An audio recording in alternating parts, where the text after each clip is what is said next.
Stephen, thanks very much for the invite to come out today. Could you just tell us where we are and what we're seeing today? How you doing, Gary? Well, you're all very welcome at Robinson's Quarry. You've come on one of our better days. What you see behind me here is basically the length of our rock faces. The site here extends to about 150 acres. Right, And okay. we've been quarrying now since 1968, a fair while all right. And we have actually, many times we've been asked here how many years is left in the quarry. Well, I can tell you we have more years left than we have extracted. So Seriously? we have a year or two yet there. So what generation now of the Robinson family is quarrying? The quarrying now, we're in second generation. I own the quarry along with my co-director, Alec Robinson. This was started by Johnson Robinson back in 1968. Our father, of course, and he got the business up and running, and as time went on, Alec and me came into the business and we manage it and run it now on a daily basis. 1975 of that, he put in a brand new crushing plant, the one you see operating today, and the same crushing plant is running through that period of time. So it's testament to what he put in back in 1975. The primary crusher we have is called a Pegson, and it was built on a patent from Tel Smith in America. If you want the like now, it's an American style crusher. Quarrying now has gone towards mobile plant, turn the plant over every sort of 5 years.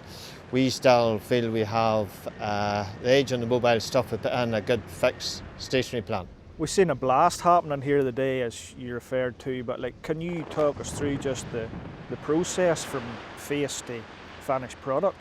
What all's involved?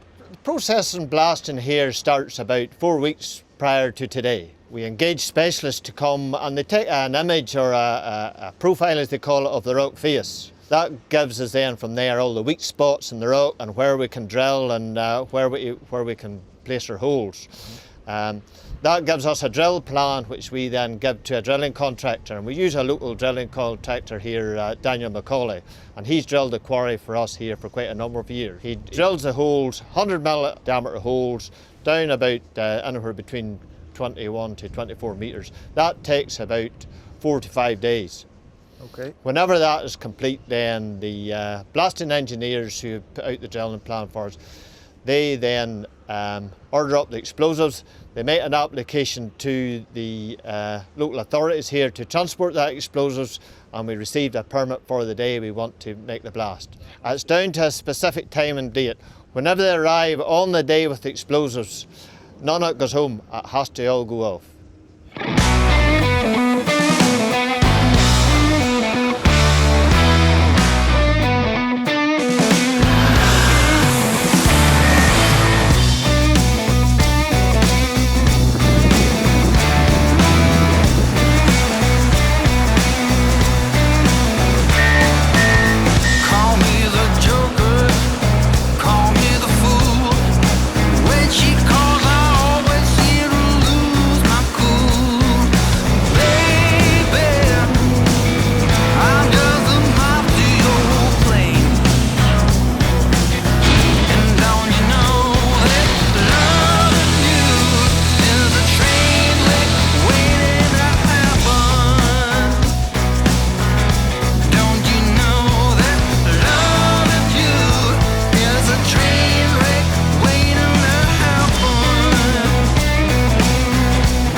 What sort of tonnage are you talking about being blasted out at the time, really? Is that determined, or does it just... Oh, it is determined, yes.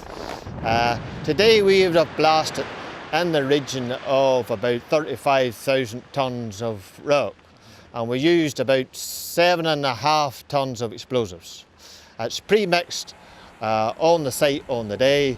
We use what we call our diet feeder. It's the quarryman's diet feeder, very similar to what you would use in a farm in many respects. The explosives comes in different ingredients, it's mixed on site and fired on the day.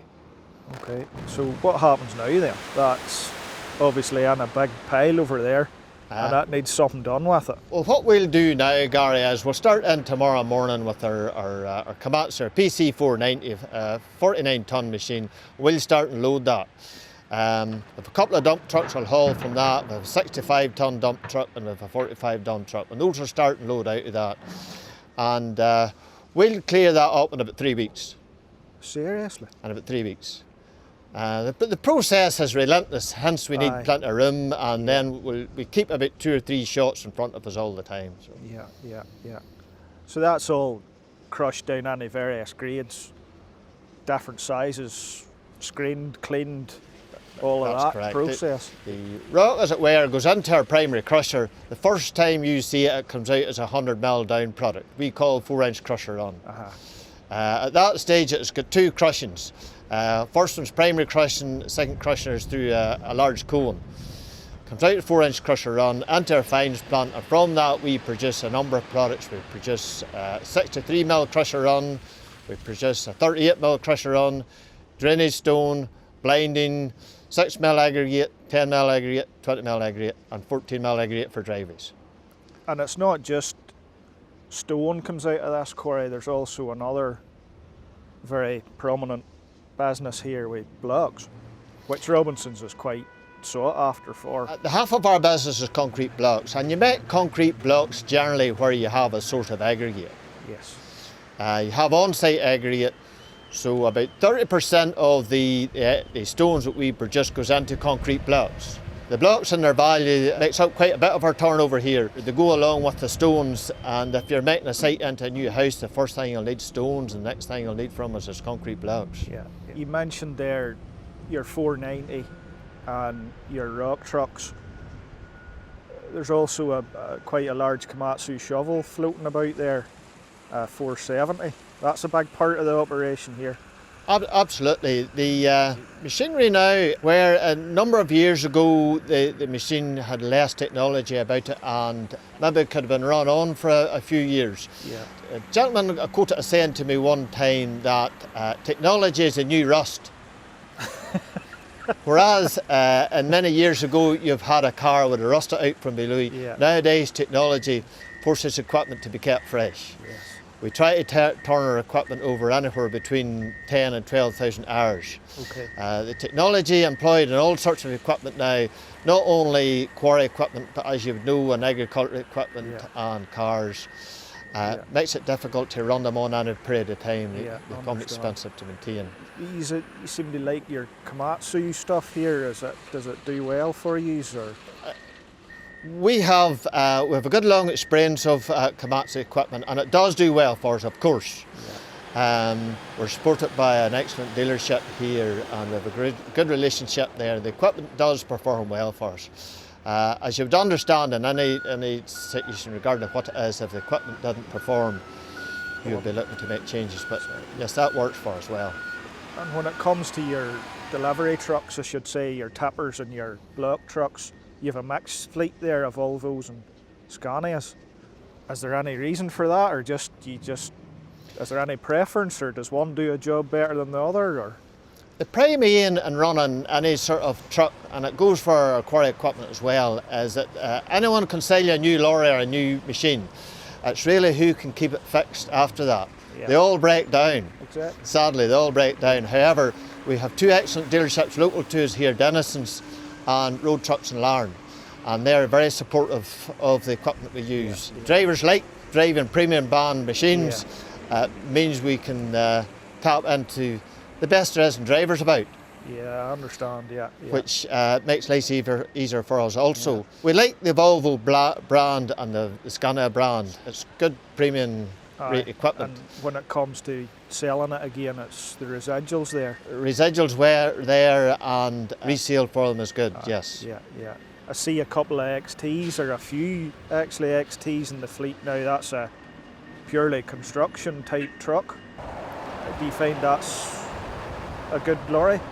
Absolutely. The very latest is the Scania XT, there's no question of that, and it has taken the driver experience to a whole new level. The cabs are as quiet and comparable with the best of cars on the road now. All the gearboxes are fully automated now. The cabs have air conditioning, the drivers have their Bluetooth phones, and they really have taken the whole experience of truck driving to a new level. 2020's been a funny year for us all. Stephen, how has it affected you here at Robinson's?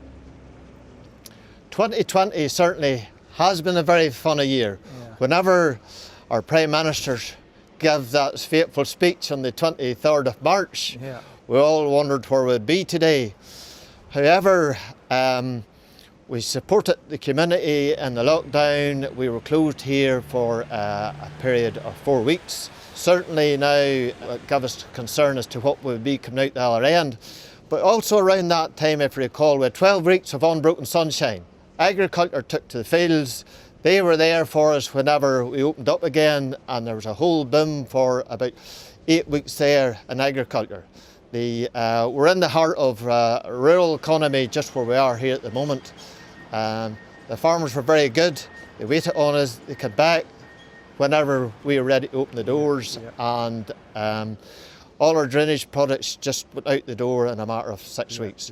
Whenever the farmers were through with the drainage, the builders, they had time to get back on site again, and house building started to move again about the middle of June. So all in all, through to now, the year has panned out fair enough. We're tippy-toeing around COVID-19 like everyone else, and we're managing that, and we've put systems in work here for our operators, all of our operators and all our drivers, and all our people here has raised the challenge to meet that.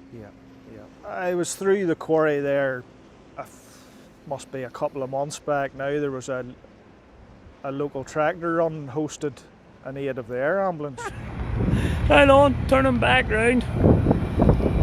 There he comes, happy as a pig. There's the beautiful 175 coming down now. So we're up at Robinson's Quarry. That was a 20-year anniversary of the Braid Vintage Enthusiasts tractor run. Now, I think you were involved in that at the start. That was, am I right in saying that was one of the first tractor runs ever? I think it was the first, if not in Ireland, possibly the UK at that time. There was I think an order of 400 tractors that attended that event. That was the Millennium Run, And you supported the 20-year anniversary again of that run, which was difficult for them to get it to run with 2020's restrictions, but it was well supported. And I see there you've the Braid Vintage Enthusiasts have handed over a cheque to the air ambulance for over £10,000 there. So that's excellent, yes. It's from GRASSMEN, it's lovely to see local businesses supporting, and fair play to you from us. Well, we felt it certainly was a difficult year in terms of all community events.